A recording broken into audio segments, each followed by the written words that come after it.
Hello friends, आज हम class 11 physical education 2024-25 annual exam के लिए हम सैम्पल पेपर क्वेश्चन डिस्कस करेंगे। ठीक है, इसका वेटेज 70 मार्क्स का रहने वाला है और इसको अटैम्प्ट करने के लिए हमें 3 घंटे का समय मिलेगा। टोटल इसमें 5 सेक्शन रहने वाले हैं। पहला सेक्शन जिसमें 18 MCQ रहेंगे जो कि अटैम्प्ट करना कंपलसरी है। सेक्शन बी 6 क्वेश्चन रहेंगे 2 मार्क्स के और 5 क्वेश्चन अटैम्प्ट करना है। सेक्शन सी में 6 क्वेश्चन है, अटैम्प्ट एनी 5 करना है और इनकी वेटेज 3 मार्क्स रहने वाली और वर्ड लिमिट 80 अप्रोक्स। ठीक है, और सेक्शन डी इसमें केस स्टडी बेस्ड क्वेश्चन रहेंगे, यानी कि कोई सिंबल, डायग्राम या पैराग्राफ दे देंगे और उसके बेसिस पे क्वेश्चन पूछे जाएंगे। ठीक है, और ये इनका वेटेज 4 मार्क्स रहने वाला है, 3 स्टडीज़ आएंगी। सेक्शन ई इसमें 4 क्वेश्चन रहेंगे, ठीक है, 5 मार्क्स के और अटैम्प्ट एनी 3 करना है और ये लॉन्ग आंसर क्वेश्चन रहेंगे। सेक्शन ए, पहला क्वेश्चन है हमारा सेक्शन ए का, फिट इंडिया कार्यक्रम की शुरुआत कब हुई थी? इसकी शुरुआत 29 अगस्त 2019 को हुई थी।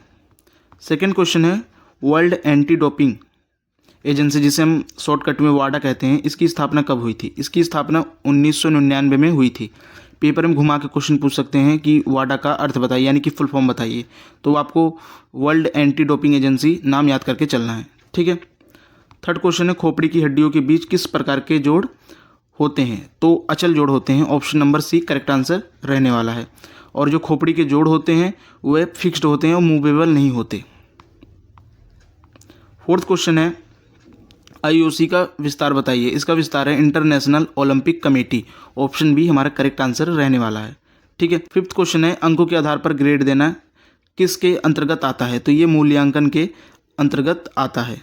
छठा क्वेश्चन मैं आपको होमवर्क दे रहा हूँ, बहुत ही ईजी है, असर्शन और रीजन वाला क्वेश्चन है। प्राचीन ओलंपिक के ऊपर पूछा गया है क्वेश्चन, जो कि बहुत ही ईजी है। ठीक है, चैप्टर नंबर 2 ही जो है सबसे ज़्यादा ईजी है इस क्लास 11th में। 7th क्वेश्चन है, इसमें हमें मिलान करना है, यानी कि मैचिंग करनी है। त्राटक बिना पलक झपकाए, इधर यौगिक क्रियाएं दी गई हैं, इधर उनके कार्य दिए गए हैं या लाभ दिए गए हैं। ठीक है, नेति नासिका की सफाई, ठीक है, कपालभाति मस्तिष्क और फेफड़ों की शुद्धि करती है और नौली अमावस्या मालिशा, ठीक है, यानी कि जो हमारा स्टमक है, पेट, उसका मालिश करता है, यानी कि उसको साफ करता है। ठीक है, 8th क्वेश्चन है निम्नलिखित में से अष्टांग योग के तत्व को चुनिए। ठीक है, ये चैप्टर 3 से क्वेश्चन लिया गया जिसमें अष्टांग योग और यौगिक क्रियाएं हैं। अष्टांग योग में 8 योग हैं और यौगिक क्रियाएं में 6 क्रियाएं हैं। ठीक है, आपको ये दोनों टॉपिक याद करके चलने हैं, क्योंकि इससे एक MCQ बनता ही है। जैसे इसमें बना अष्टांग योग के तत्व चुनिए। ठीक है, तो ऑप्शन ए प्राणायाम क्या है? अष्टांग योग का तत्व है। और त्राटक, जलनेति, धोती, ये सब यौगिक क्रिया के तत्व हैं। 9th क्वेश्चन है एक दिव्यांग बच्चा अपनी फिटनेस सुधारना चाहता है, उसकी फिटनेस में सुधार करने में मदद करने के लिए हम किसको उपयुक्त पेशेवर की सिफारिश करेंगे? तो ऑप्शन डी शारीरिक शिक्षा शिक्षक, इसकी हम सिफारिश करेंगे, क्योंकि यही हैं जो दिव्यांग बच्चों को फिटनेस सुधारने में मदद करते हैं। 10th क्वेश्चन है WHO, ठीक है, जिसे हम वर्ल्ड हेल्थ ऑर्गेनाइजेशन बोलते हैं, वह स्वास्थ्य को कैसे डिफाइन करता है? ठीक है, WHO के अकॉर्डिंग पूर्ण शारीरिक, मानसिक, सामाजिक कल्याण की स्थिति और न केवल बीमारी या दुर्लभता की अनुपस्थिति। WHO के अनुसार जब हमारे पास शारीरिक, मानसिक, सामाजिक कल्याण की स्थिति होती है और बीमारी और दुर्लभता हमारे पास नहीं होती, तो वह स्वास्थ्य कहलाता है। ठीक है,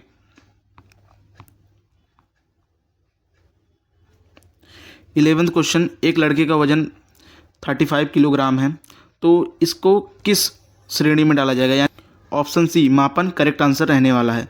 जो 35 किलोग्राम है ये मापन की श्रेणी में आएगा। ठीक है, जब हम अपना वजन मापते हैं तो ये किसकी कैटेगरी में आता है? मापन, यानी कि मापना, किसी भी चीज़ को मीज़र, वेट करना। ठीक है, 12th क्वेश्चन है पसली पिंजर, ठीक है, जिसे हम रिब केज कहते हैं, ये किस प्रकार की हड्डियाँ पाई जाती हैं? जो हमारे जो पसलियाँ होती हैं, जो हमारे हार्ट को और फेफड़ों को प्रोटेक्ट करती हैं, उनको कहते हैं रिब केज। ठीक है, तो इसमें चपटी हड्डियाँ पाई जाती हैं। अगर ये रिब केज ना हो तो हमारे फेफड़े और हार्ट सुरक्षित ना रह पाए। ठीक है,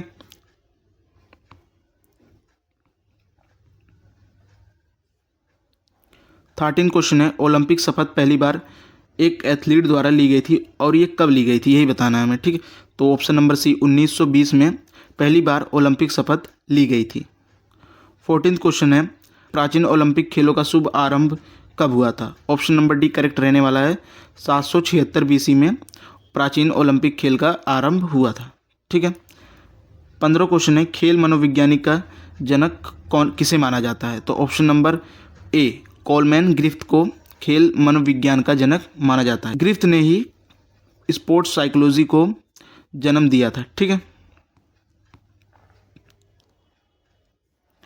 16वां क्वेश्चन, खेल मनोविज्ञान का कौन सा पहलू है जो समस्या समाधान क्षमताओं को बढ़ाने में मदद करता है? ऑप्शन ए, संज्ञानात्मक पहलू है जो हमें मदद करता है समस्या समाधान की क्षमता को बढ़ाने में। ठीक है। 17वां क्वेश्चन है, फिट इंडिया मूवमेंट की शुरुआत कब हुई थी? तो इसकी शुरुआत 29 अगस्त 2019 को हुई थी। शायद क्वेश्चन रिपीट हो गया है। ठीक है। 18वां क्वेश्चन, शारीरिक शिक्षा का उद्देश्य क्या है? इसका उद्देश्य है व्यक्ति का संपूर्ण विकास करना। जब हम मानसिक, सामाजिक, शारीरिक, भावनात्मक, आध्यात्मिक रूप से हम जब डेवलप हो जाते हैं, यानी कि संपूर्ण रूप से हमारा जब विकास हो जाता है, तो ये शारीरिक शिक्षा कहलाती है। ठीक है। और शारीरिक शिक्षा का उद्देश्य भी यही है कि हमारा संपूर्ण विकास हो जाए। ठीक है। न हमारे पास कोई बीमारी हो, मानसिक रूप से फिट हो और हमारे शरीर में वसा ना हो। ये सब क्या है? इसका उद्देश्य है शारीरिक शिक्षा का। ठीक है। तो हमारा सेक्शन होता है कंप्लीट। हमने सेक्शन ए कंप्लीट डिस्कस कर लिया। अब हम सेक्शन बी, सी और ई डिस्कस करेंगे, लेकिन उससे पहले हम सेक्शन डी कवर करेंगे क्योंकि वो केस स्टडी बेस्ड क्वेश्चन रहते हैं उसमें। फिर उसके बाद हम बी, सी, ई सेक्शन अटेम्प्ट करेंगे क्योंकि इसमें रिटर्न क्वेश्चन है और लॉन्ग क्वेश्चन रहने वाले हैं। ठीक है।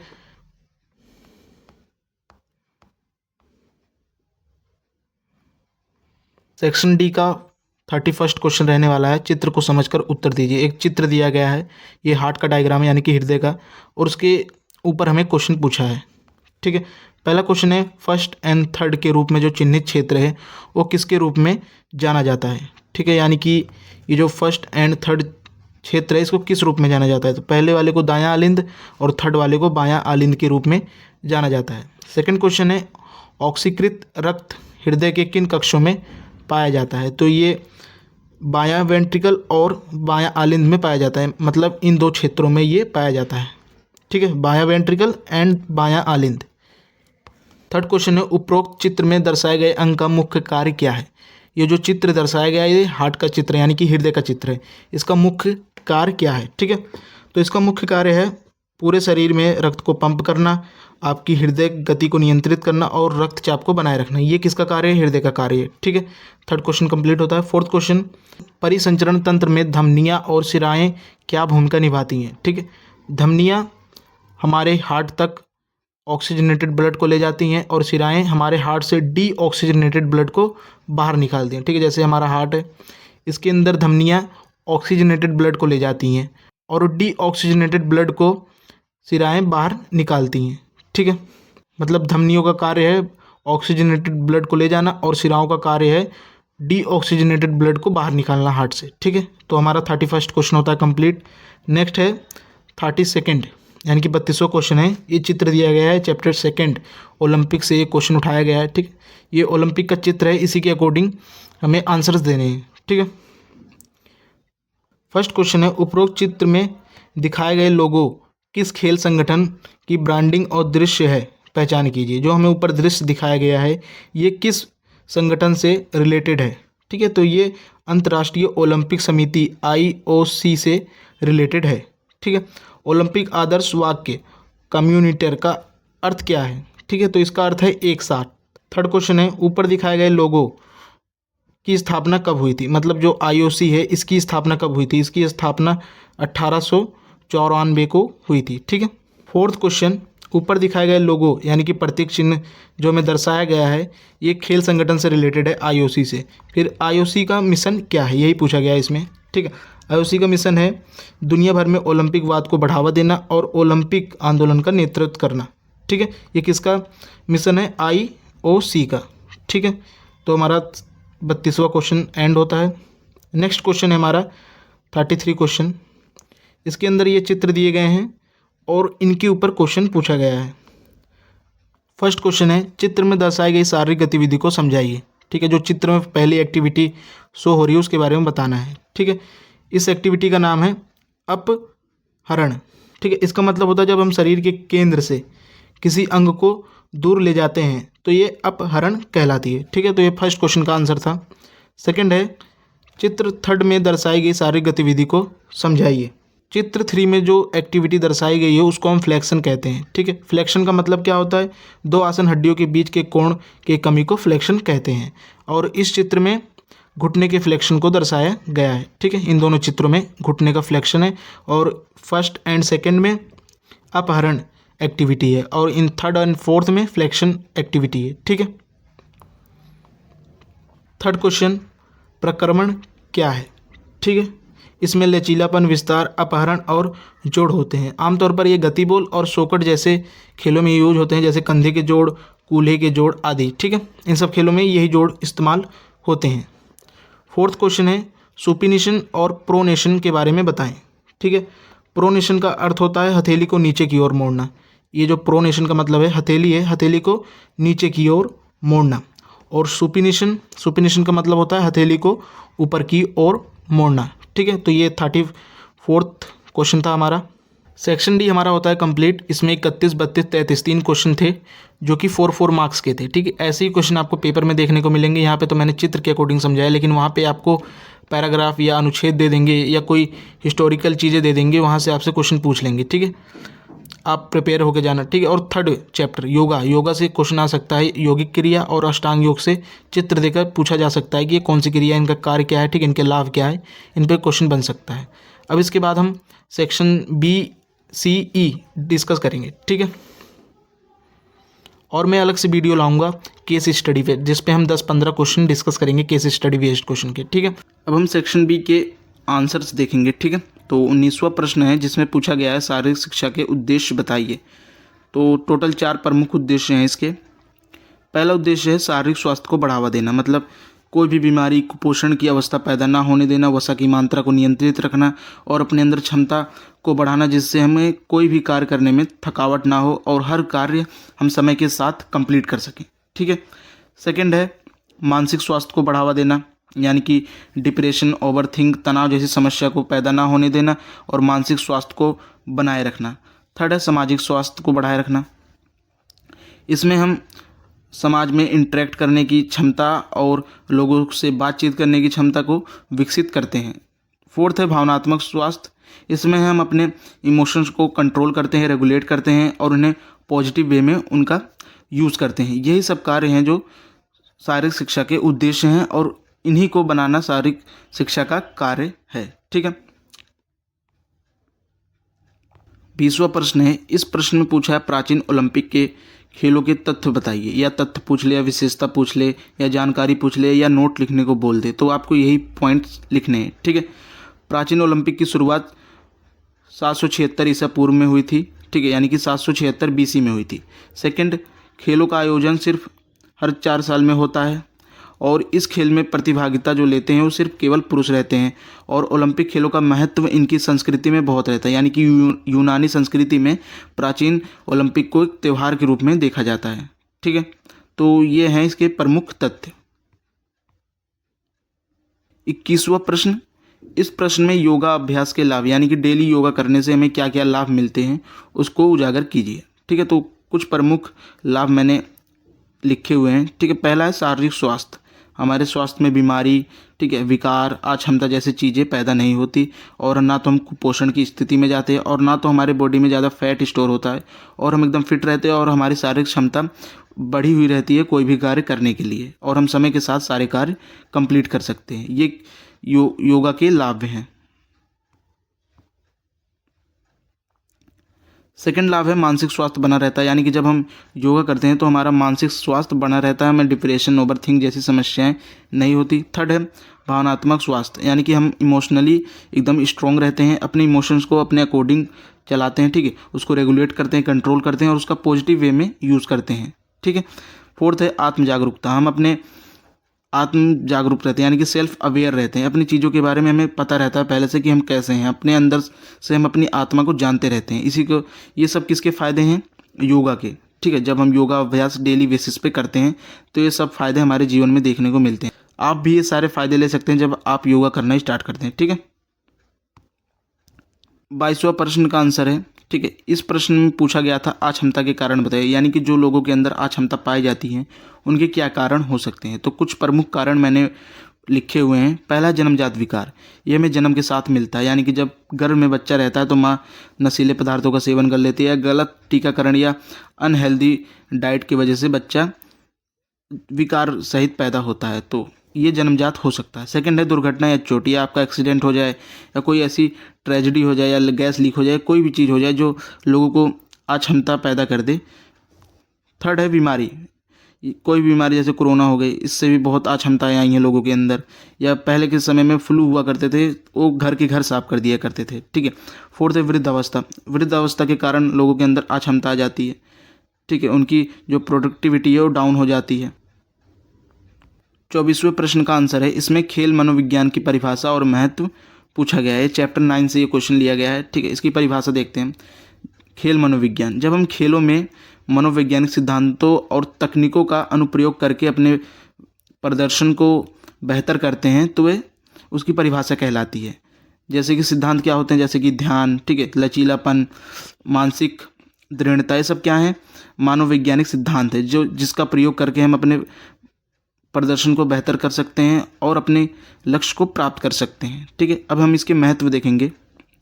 खेल मनोविज्ञान के निम्नलिखित महत्व हैं, जैसे कि प्रदर्शन में सुधार होता है, खिलाड़ियों का मानसिक स्वास्थ्य बेहतर होता है, खिलाड़ियों के बीच टीम सामंजस्य बना रहता है और उनको लक्ष्य प्राप्त करने में मदद मिलती है। ये सब क्या है, खेल मनोविज्ञान के महत्व हैं। सेक्शन सी, 25वां आंसर, इस आंसर की डिमांड है कि स्वास्थ्य संबंधी फिटनेस के घटक बताइए। तो हमने कुछ प्रमुख घटक का वर्णन किया है।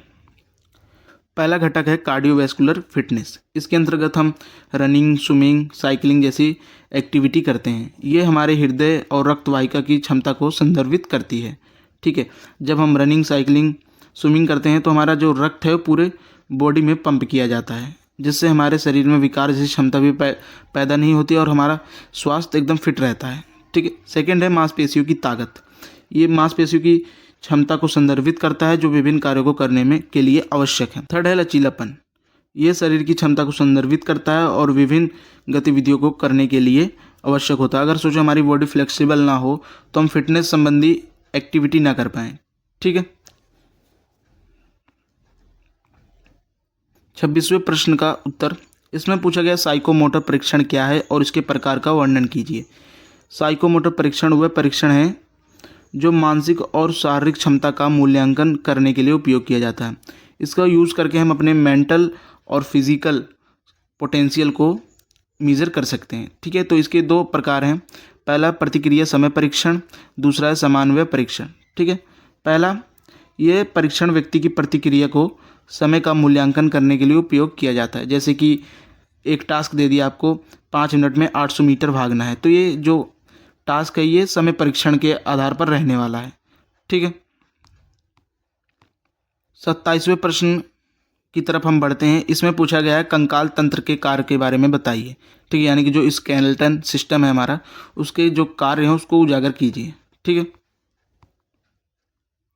कंकाल तंत्र के कार्य, पहला कार्य है शरीर को ढांचा प्रदान करता है। ठीक है, जो हमारी बॉडी का आकार है, प्रकार है, ये किसके द्वारा डिसाइड किया जाता है, कंकाल तंत्र द्वारा डिसाइड किया जाता है, जो शरीर के विभिन्न अंगों को सहारा देता है। अगर हमारी बॉडी में स्केलेटन ही ना हो तो हमारी बॉडी खड़ी ही ना पाए, हम चल ही ना पाएँ। ठीक है। सेकंड है गति और गतिविधि करने में मदद करता है। सोचो आपके हाथ में हड्डी ना हो तो आपका हाथ गति ना कर पाए और कोई भी एक्टिविटी में लीन ही ना हो पाए। ठीक है, इसलिए कंकाल तंत्र इम्पोर्टेंट है और ये शरीर की रक्षा करता है। सोचो जो हमारी रिब केज है, यानी कि जो हमारी पसली वाली हड्डी है, अगर ये ना हो तो हमारे फेफड़े और हार्ट सुरक्षित ही ना हो। कंकाल प्रणाली हमारे पूरे बॉडी में और पूरे ऑर्गन को सपोर्ट और सिक्योरिटी प्रदान करती है। ठीक है। 28वें प्रश्न का उत्तर, इसमें पूछा गया है खेलों में काइनेशियोलॉजी का महत्व समझाइए। तो पहला है प्रदर्शन में सुधार होता है, खिलाड़ियों के जीवन में चोटों की रोकथाम होती है। जब हम इस नियम को समझ लेते हैं तो हम क्या चोटों को रोकथाम कर सकते हैं। ठीक है, जो हमें चोट लगने वाली रहती है खेल के दौरान, हम उसका पहले से ही प्रिकॉशन लेके चल सकते हैं। ठीक है। थर्ड है शरीर की क्षमता का मूल्यांकन किया जा सकता है इस मेथड का यूज करके।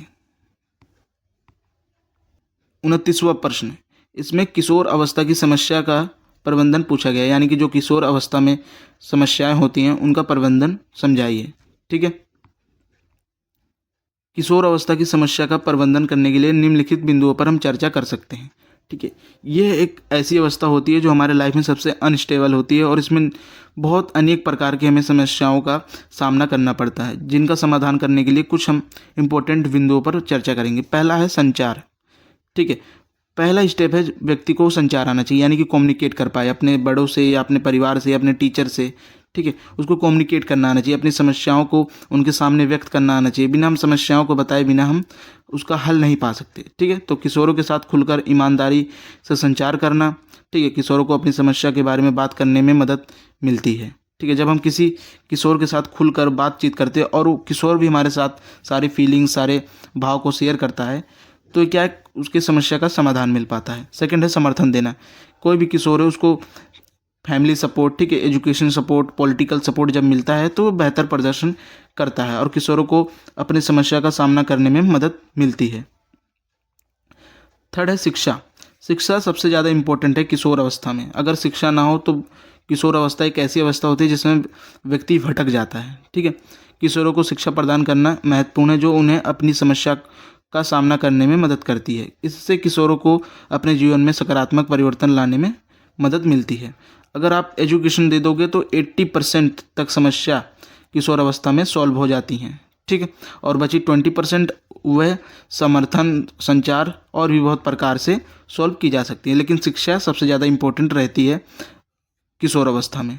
ठीक है, तीसरा प्रश्न। इस प्रश्न में डोपिंग के हानिकारक प्रभाव पूछे गए हैं, यानी कि जब हम पिल्स लेते हैं, इंजेक्शन लेते हैं और नशीले पदार्थ का सेवन करते हैं और ऐसी चीज़ों का अपने बॉडी में प्रवेश करवाते हैं जो कि अनवांटेड हैं, यानी कि उनका कोई ज़रूरत नहीं है। अगर वो आप इसका ग्रहण करोगे तो आपके शरीर में डिसएडवांटेज बहुत ज़्यादा देखने को मिलेंगे, तो उन्हीं को हमें उजागर करना है। डोपिंग के 6 हानिकारक प्रभाव निम्नलिखित हैं। ठीक है, पहला है हृदय संबंधी समस्या। डोपिंग के कारण हृदय संबंधी समस्याएं होती हैं, जैसे कि हृदय की गति में वृद्धि हो जाती है, यानी कि हमारी हार्ट बीट बढ़ जाती है। थोड़ा सा काम करने में हम हांफने लग जाएंगे। ठीक है, हृदय की मांसपेशियों में कमजोरी और हृदय की विफलता, यानी कि हार्ट फेल हो सकता है, हार्ट अटैक जैसी समस्याएं बनी रह सकती हैं। ठीक है, सेकंड है यकृत संबंधी समस्याएं। यकृत मतलब लीवर, यानी कि आपका लीवर जैसी समस्याएं हो सकती है। डोपिंग के कारण यकृत संबंधित समस्याएं हो सकती है, जैसे कि यकृत की क्षति और यकृत की विफलता, यानी कि आपका लीवर फेल हो सकता है। और जब लीवर ढंग से काम नहीं करेगा बॉडी में तो बॉडी क्लीन नहीं रह पाएगी। जब लीवर से संबंधित समस्याएं होती हैं तो यूरिन की भी समस्या उत्पन्न होने लग जाती है।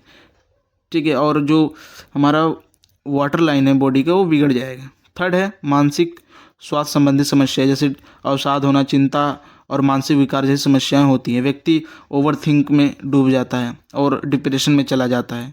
ये सब क्या है, मानसिक स्वास्थ्य संबंधी समस्याएं हैं। जब हमें मानसिक रूप से हम बीमार रहते हैं तो हमारा शारीरिक स्वास्थ्य वैसे ही बिगड़ जाता है। फोर्थ है प्रजनन संबंधी समस्याएं। ठीक है, ये ऐसी समस्याएं होती हैं जो हमारी प्रजनन क्षमता में कमी लाती हैं और गर्भपात होता है। जब हम डोपिंग का यूज़ करते हैं तो हमारी जो प्रजनन शक्ति है वो कम हो जाती है और पेरेंट्स बनने में लोग असफल हो जाते हैं। ठीक है, इसलिए डोपिंग का यूज़ नहीं करना चाहिए। ये हमारे जो प्रजनन शक्ति है उसको डाउन करती है और चाइल्ड उत्पत्ति में हमें प्रॉब्लम आती है। फिफ्थ, मांसपेशियों में कमजोरी आती है। डोपिंग के कारण मांसपेशियां कमज़ोर हो जाती हैं, जिससे मांसपेशियों में दर्द, कमजोरी, सिकुड़न की समस्या होती है और स्वेलिंग भी रहती है। ठीक है, छोटी छोटी चोटों पे बहुत अधिक घाव हो जाता है। छठा, मृत्यु। डोपिंग के कारण मृत्यु भी हो सकती है, खासकर जब डोपिंग के साथ हम कोई अन्य खतरनाक गतिविधि में लगे होते हैं। ठीक है, डोपिंग भी कर रहे हो और आप कोई और एक्टिविटी में भी लीन हो तो क्या ये मृत्यु का आसार है। हमारा सेक्शन सी कंप्लीट होता है। अब हम सेक्शन ई कंप्लीट करेंगे। अब हम सेक्शन ई के आंसर्स देखेंगे। ठीक है, तो 34वां प्रश्न है, इसमें खेलो इंडिया कार्यक्रम के बारे में पूछा गया है। ठीक, अगर आपको इसकी विशेषता या इस पे नोट लिखने, इसके कार्य कुछ भी पूछे तो आपको यही चीज़ें वहाँ पे लिख के आनी है। ठीक है, ये सब चीज़ें सेम रहती हैं। खेलो इंडिया कार्यक्रम एक राष्ट्रीय खेल विकास कार्यक्रम है जिसका उद्देश्य भारत में खेलों को बढ़ावा देना और युवाओं को खेल में प्रशिक्षित करना है। इस कार्यक्रम का मुख्य लक्ष्य युवाओं को खेल में प्रशिक्षित करना, खेलों में बुनियादी ढांचे को विकसित करना, स्टेडियम जैसी चीज़ों का निर्माण करना, खेल में उत्कृष्टता को बढ़ाना, यानी कि एक्सीलेंस लाना। एक्सीलेंस कब आएगा हमारे खेल में, जब हम नए नए टैलेंट को लाएंगे। और नए टैलेंट कब मिलते हैं, ये स्कूल में मिलते हैं, कॉलेजों में मिलते हैं, फोर्थ है खेलों के माध्यम से समाज में सकारात्मक परिवर्तन आता है। इस कार्यक्रम के तहत सरकार विभिन्न खेलों में प्रशिक्षण कार्यक्रम आयोजित करती है, जिसमें युवाओं को प्रशिक्षित किया जाता है और उन्हें खेलों में उत्कृष्ट के लिए प्रोत्साहन मिलता है। ठीक है, उत्कृष्ट मतलब एक्सीलेंस के लिए उन्हें बताया जाता है कि आपको एक्सीलेंस अचीव करना है। अब हम 35वें प्रश्न का आंसर देखेंगे, जिसमें खेल प्रशिक्षण के सिद्धांत के बारे में पूछा है। ये 5 मार्क्स का क्वेश्चन रहता है और वर्ड लिमिट 100 से लेकर 200 के बीच रहती है। ठीक है, तो यानी कि इसमें आपको 1 से 1.5 पेज भरने रहते हैं। खेल प्रशिक्षण के विभिन्न सिद्धांत हैं जो खिलाड़ियों को उनके प्रदर्शन में सुधार करने के लिए मदद करते हैं। इनमें प्रमुख सिद्धांत है जो मैंने इसमें उनका वर्णन किया है। पहला है प्रगतिशील अधिक बोझ सिद्धांत, जिसे हम अति भार का सिद्धांत भी कहते हैं या भार का सिद्धांत कहते हैं। ठीक है, ये सिद्धांत कहता है कि खिलाड़ियों को अपने प्रदर्शन में सुधार करने के लिए धीरे धीरे अधिक बोझ का सामना करना चाहिए। यानी कि शुरुआत में खिलाड़ी को नॉर्मल वेट गेन करना चाहिए, फिर समय के साथ साथ उसको वेट को बढ़ाना चाहिए। यानी कि जो वेट लिफ्टिंग या कोई भी चीज़ें कर रहा है उसके समय के साथ उसको इंक्रीज़ करते हुए जाना चाहिए बोझ को। ये नहीं शुरू में ही आपको ज़्यादा अधिक बोझ का सामना नहीं करना, पहले आपको थोड़ा थोड़ा थोड़ा करके आपको स्टार्टिंग करनी है। सेकंड है विशिष्टता का सिद्धांत। ये सिद्धांत कहता है खिलाड़ियों को अपने प्रदर्शन में सुधार करने के लिए विशिष्ट कौशल पर ध्यान केंद्रित करना चाहिए। यानी कि इसका सिद्धांत का मतलब है कि जो खिलाड़ी हैं उनको अपने जीवन में ऐसे कौशल यानी कि ऐसी स्किल्स को डेवलप करना चाहिए जो कि और कोई प्लेयर के पास ना हो, जो कि उन्हें यूनिक बनाती है और उन्हें आगे तक ले जाती है और उनके लक्ष्य को प्राप्त करने में मदद करती है। जैसे कि बहुत सारे खिलाड़ी हैं उनके पास ऐसे स्किल्स हैं जो कि किसी और के पास नहीं है और वही स्किल्स उनको डिमांडिंग और सफल बनाती हैं। ठीक है, थर्ड है पुनरावृत्ति का सिद्धांत। ये सिद्धांत कहता है कि खिलाड़ियों को अपने प्रदर्शन में सुधार करने के लिए पुनरावृत्ति का उपयोग करना चाहिए। पुनरावृत्ति मतलब रिकवरी। जैसे आपने वर्कआउट किया, ठीक है, 4 घंटा आपने वर्कआउट किया, अब उसकी रिकवरी के लिए आपको हेल्दी डाइट लेनी पड़ेगी, हेल्दी स्लीप लेनी पड़ेगी। ठीक है, और भी बहुत सारी चीज़ें लेनी पड़ेगी जिससे आपकी रिकवरी हो सके। वैसे ही खेल के बाद भी क्या खिलाड़ी को रिकवरी के लिए डाइट लेनी पड़ती है और स्लीप लेनी पड़ती है। ठीक है, ये सब क्या है पुनरावृत्ति के सिद्धांत के अंतर्गत आने वाली चीज़ें हैं। सिद्धांतों का उपयोग करके खिलाड़ी अपने प्रदर्शन में सुधार कर सकता है और अपने लक्ष्य को प्राप्त कर सकता है। 36वां प्रश्न, इस प्रश्न में नासिका मार्ग और पाचन तंत्र की सफाई के बारे में क्वेश्चन पूछा गया है। यानी कि हम नासिका मार्ग और पाचन तंत्र की सफाई कैसे कर सकते हैं और इसका प्रोसेस क्या है। ठीक है, नासिका मार्ग और पाचन तंत्र की सफाई के लिए यौगिक क्रियाएं का मदद ले सकते हैं, जिसमें से कुछ प्रमुख क्रियाएं हैं। नासिका मार्ग की सफाई, नासिका मार्ग की सफाई के लिए आप नेति क्रिया का उपयोग कर सकते हैं। ये क्रिया नासिका मार्ग को साफ करती है और श्वसन प्रणाली को स्वस्थ रखने में मदद करती है। नेति प्रक्रिया क्या होती है, इसके दौरान हम अपनी एक नाक के छेद से पानी डालते हैं और उस पानी को दूसरे छेद से गिराना पड़ता है। ठीक है, जिससे हमारे साइनस क्लीन होता है और जितना भी प्रदूषण और डस्ट हमारे नासिका में भरी होती है वो साफ़ होती है, जिससे हमें श्वसन करने में आसानी मिलती है और हम ईजिली श्वसन कर सकते हैं। ठीक है, सेकंड है पाचन तंत्र की सफाई। पाचन तंत्र की सफाई के लिए आप त्रिफला क्रिया का उपयोग कर सकते हो। ये क्रिया पाचन तंत्र को साफ करने में मदद करती है। पाचन तंत्र की सफाई के लिए हमें अपने डाइट में फाइबर ऐड करना पड़ता है और योगा करना चाहिए। ठीक है, कपालभाति करना चाहिए जिससे हमारे पेट की सफाई होती है और त्रिफला क्रिया का भी उपयोग करना चाहिए जिससे हमारा पाचन तंत्र एकदम मजबूत और साफ रहता है। ठीक है, इन क्रियाओं का नियमित रूप से अभ्यास करने से नासिका मार्ग और पाचन तंत्र की सफाई करने में मदद मिलती है और समग्र स्वास्थ्य में सुधार हो जाता है। तो हमारा सिंपल पेपर क्वेश्चन यही होता है ख़त्म। हमने section A B C D E पांचों सेक्शन कवर कर लिए हैं और कुछ क्वेश्चन कॉम्प्लिकेटेड हैं जिसे आप रीड करोगे तो समझ जाओगे। ठीक है, कुछ चीज़ें सुन के नहीं पढ़ के समझ आते हैं तो आपको एक बार रीड भी कर लेना है जो क्वेश्चन समझ में ना आए। वैसे मैंने सारे प्रश्न के उत्तर इस वीडियो में कवर कर दिए हैं। ठीक है, और सैम्पल पेपर 2 की वीडियो जल्दी आ जाएगी हमारे चैनल पर। Thanks for watching.